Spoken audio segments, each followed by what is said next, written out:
Hey everyone, Mr. Hawk here. In today's video, we're going to be looking at parabolas. So we've already seen 3 different conic sections, and we're going to kick off our 4th conic section, the parabola. And the way that we're going to look at this is by looking, as usual with the other conic sections, by looking at the double-napped cone and seeing how the plane intersects the cone. So a parabola can be formed by slicing a right circular cone with a plane that is at an angle parallel to the outside surface of the cone. Let's look a little more closely here at this image.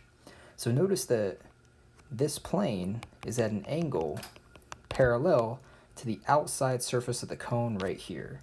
And when it cuts through, it creates a parabola. Now you've seen parabolas before. You've seen parabolas in Algebra 1 when you dealt with quadratics. And just as a quick mention here, you can actually make a parabola pretty easily yourself. All you need is some paper, a ruler, and a pencil. And the steps to go through this are right here. So try it out if you want to try to make a parabola on your own. But let's jump into the parts of a parabola and what makes them unique. So alternatively, we can define a parabola to be the set of all points xy that are equidistant from a fixed point, which we'll call the focus, and a fixed straight line, which we'll call the directrix. What this basically means is that if I pick a point on the parabola, the distance from that point to the focus and that point to the directrix is going to be exactly the same. So that's what makes a parabola. Parabola, it's all those possible points that are the same distance to the focus as they are to the directrix. The vertex of the parabola is the point where the plane intersects the exterior part of the cone and forms the rounded end of the curve. So on the xy coordinate plane, we can see the vertex is right here. If we look at the picture of the plane intersecting the cone, the vertex is that point right on the outside, on the exterior surface.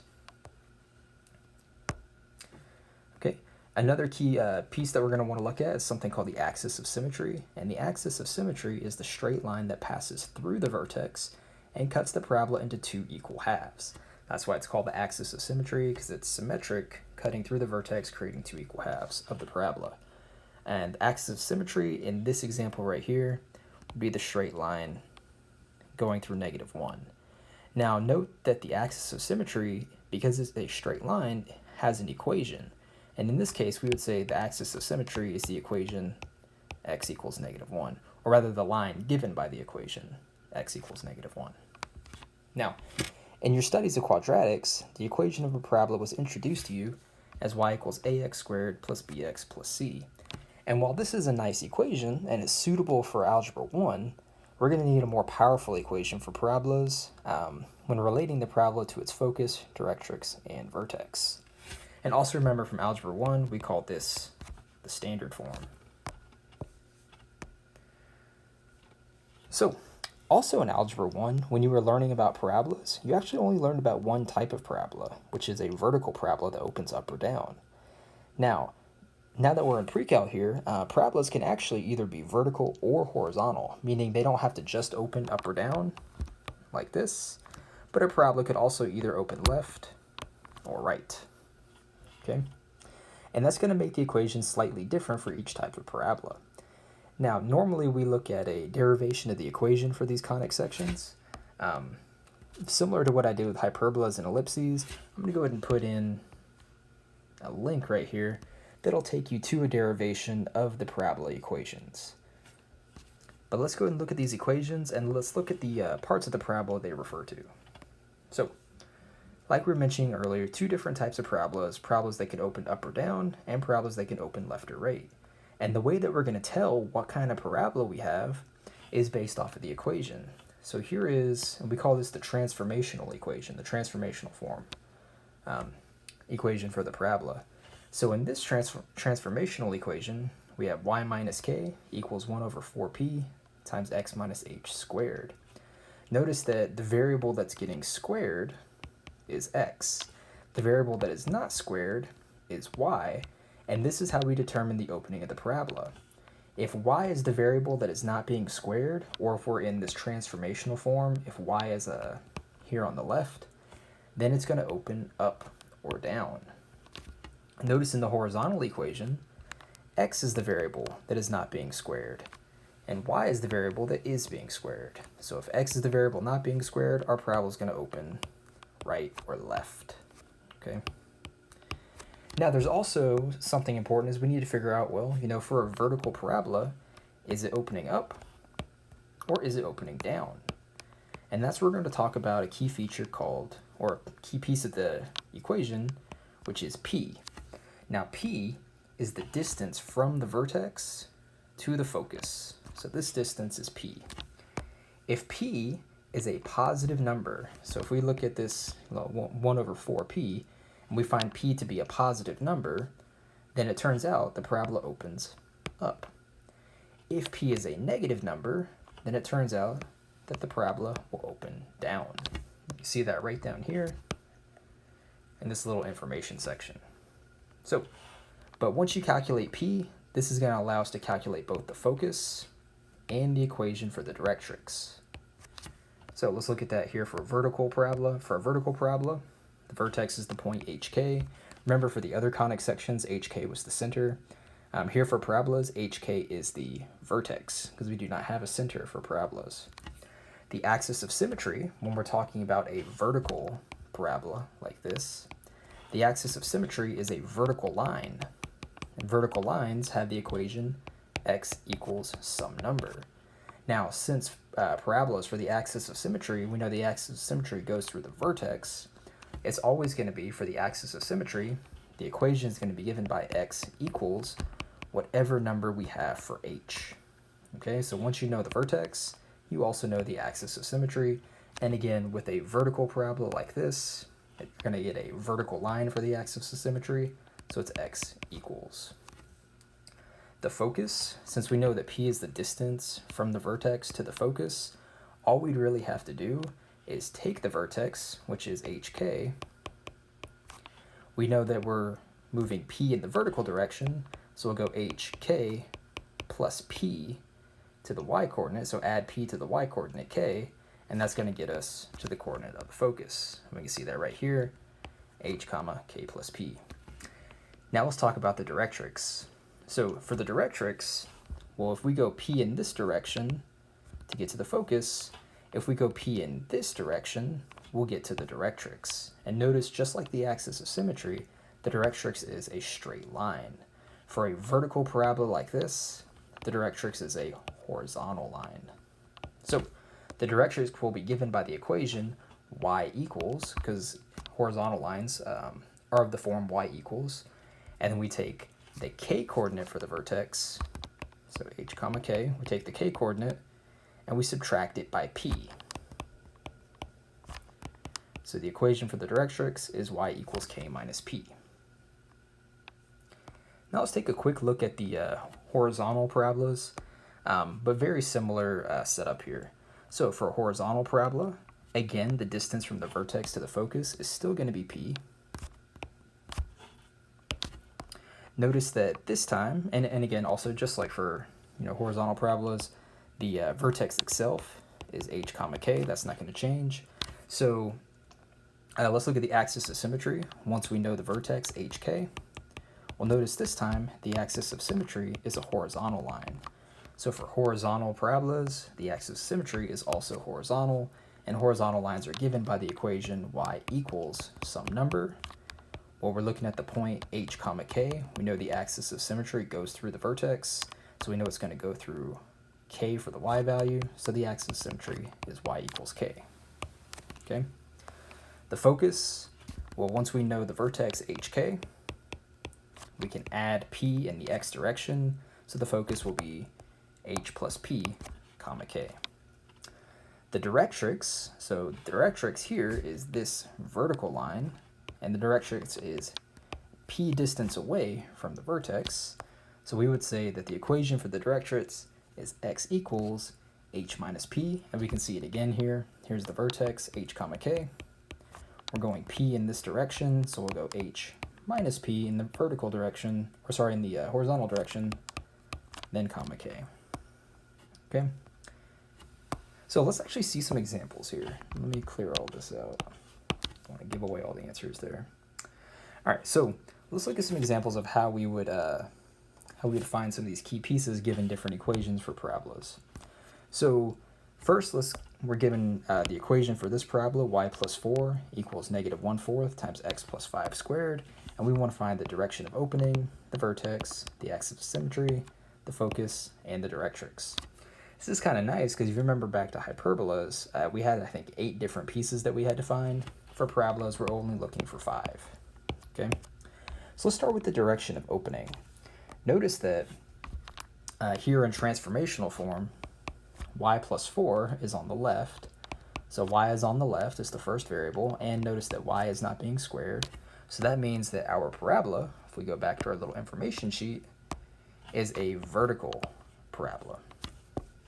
So direction of opening, well, we know it's vertical. Now we actually have to figure out, okay, now that we know it's vertical, is it going to be going up like this, or is the parabola going to be opening down like this? And to figure that out, we need to look at the p-value. So let's remind ourselves of what the form here for what's the transformational form actually looks like. So we have y minus k equals 1 over 4p times x minus h squared. And notice the p-value is right here. It's in front of the x minus h squared. So the p-value is going to come from negative 1 over 4. But negative 1 over 4 is not the p-value. We have to set negative 1 over 4 equal to 1 over 4p to figure out what the p-value is going to be.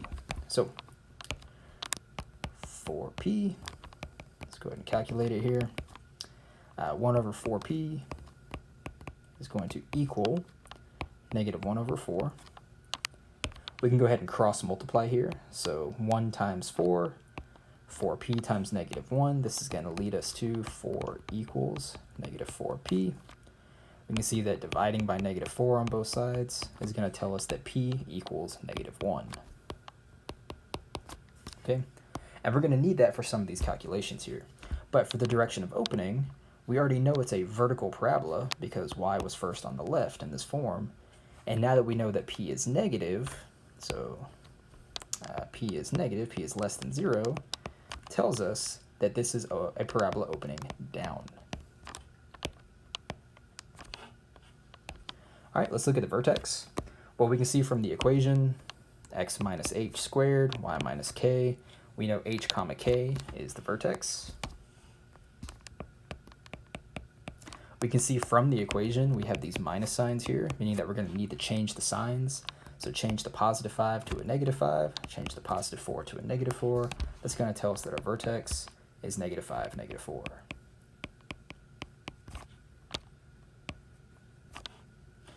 All right, the axis of symmetry. Well, let's go to our little information page real quick. We know we have a vertical parabola. In our case, the parabola is opening down. But a vertical parabola means that we have an axis of symmetry that's a vertical line. So we know it's going to be x equals some number, specifically x equals the x coordinate of the vertex. So we're going to have x equals h. We know that h is negative 5, so the axis of symmetry is x equals negative 5. You got to remember to put the x equals because then you're indicating that it is a vertical line. All right, the focus. Let's look at the formula for the focus when we have a vertical parabola. Well, the focus, the formula is going to be h comma k plus p. So h comma k plus p. We already have all these pieces here, so we know that h is negative 5. That's right here. We know k is negative 4, and we know p is negative 1. So we're going to have negative 5 comma negative 4 plus negative 1. And this is going to give us negative 5 comma negative 5. So that is the coordinate of our focus for this parabola. And then lastly for this problem, let's go ahead and look at the directrix. So the directrix for a vertical parabola is going to be a horizontal line that is k distance away, or sorry, not k distance away, but p distance away from the vertex hk. Okay, so horizontal line, that means that we're going to be having an equation y equals some number, and it's going to be y equals k minus p, since k is that y coordinate for the vertex. And this is going to give us y equals k minus p is going to give us y equals Well, k is -4 minus p is -1, so we get a double negative here. -4 minus -1, or -4 plus 1, gives us y equals -3. Again, we have to make sure that we put y equals because the directrix is a line. All right, let's try another one. So for the parabola given by this equation, let's find those same 5 pieces. The first thing that I noticed, though, is this equation is a little bit out of form. If we go and look at the two different equations, there's nothing in front of the y minus k. There's no number out here. And there's no number out here in front of the x minus h. So looking here, we have this 2 right here. What we're going to want to do first is go ahead and divide both sides by 2 to get rid of this 2 and just have x plus 4. So this is going to turn into x plus 4, because we're dividing the 2 off from that side, equals 1/2 y plus 5 to the second power. So that's what happened when we divided 2 on both sides.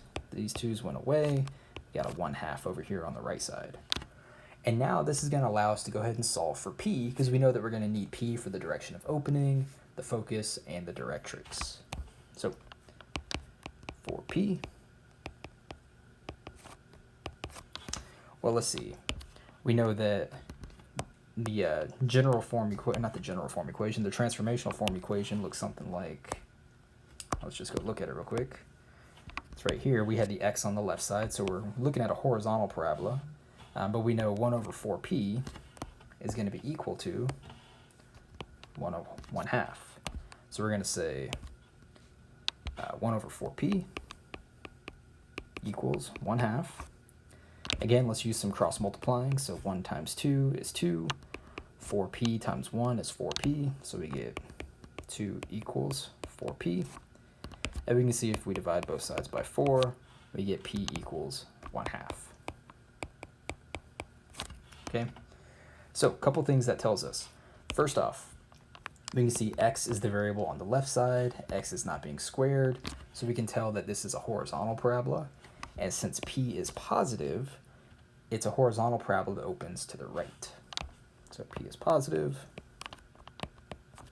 this opens to the right. Next, let's look at our vertex. We know the coordinates of the vertex are h comma k. H, we know we changed the sign here, so -4, then -5.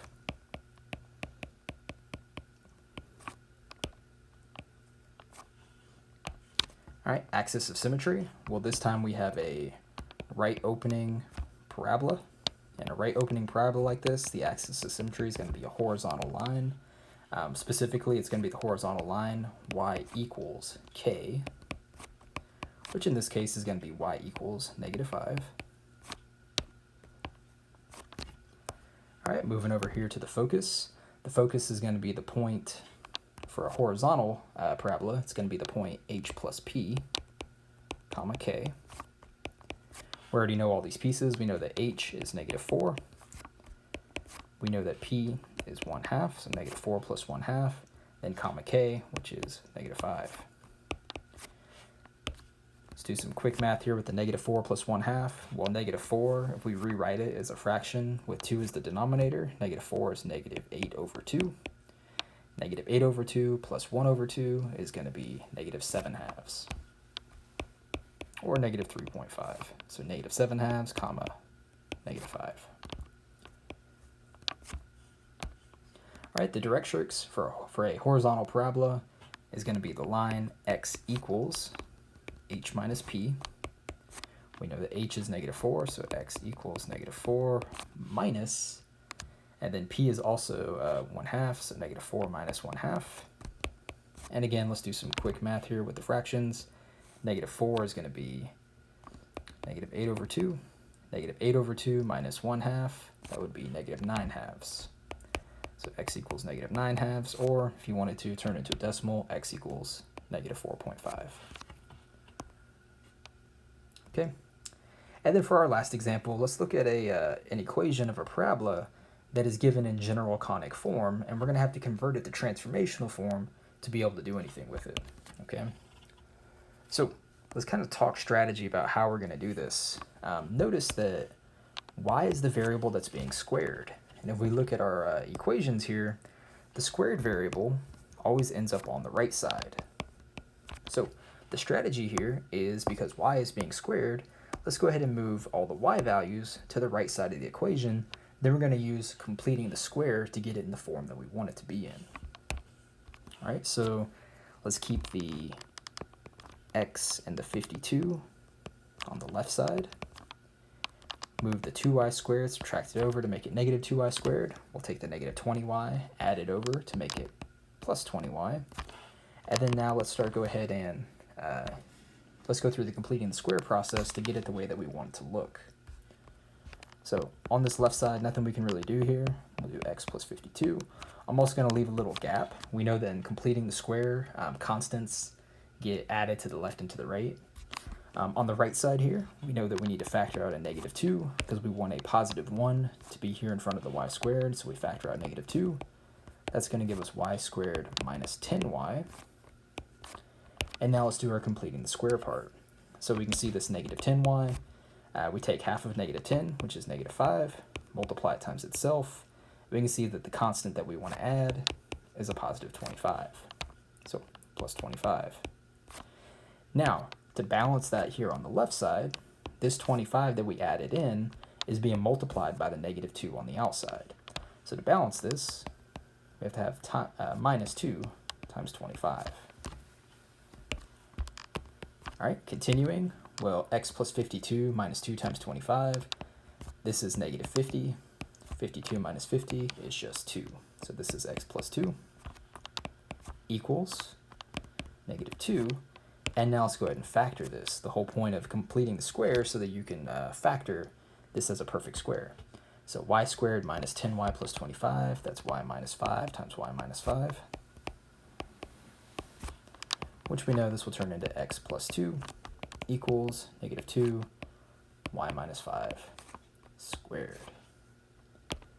And this is the form, this is the transformational form that we want it in, so that we can find all these key pieces. Okay. While we have some space over here, let's go ahead and calculate p. We know that we need p for several of the calculations below. So for p, let's see. Well, we have this negative 2. We know that in our equation, whatever's on the outside the parentheses there, we set equal to 1 over 4p. So 1 over 4p equals negative 2.